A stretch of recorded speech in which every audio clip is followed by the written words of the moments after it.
একবার গোপাল কৃষ্ণনগরের একটা হোটেলের সামনে অপেক্ষা করছিল।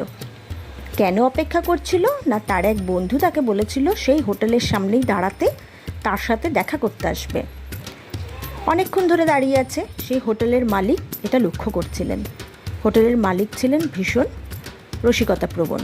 তিনি নেমে এসে গোপালকে বললেন, দেখছি আপনি অনেকক্ষণ থেকে এখানে দাঁড়িয়ে আছেন, তা বলি আমার হোটেলে তো রান্না হচ্ছে, মাংস রান্না হচ্ছে, তা আপনি তো দিব্যি সেই ঘ্রাণটা নিচ্ছেন, উপভোগ করছেন, তো এই ঘ্রাণটা নেবার জন্যে আপনাকে তো কিছু টাকা দিতে হবে।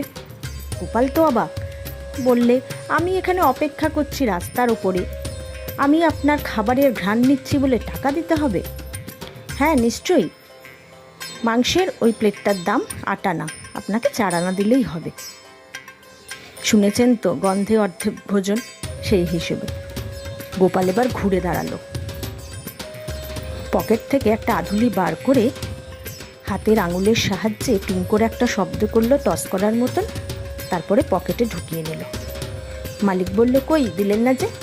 গোপাল বলল, কেন আপনি টাকার শব্দ পেলেন না?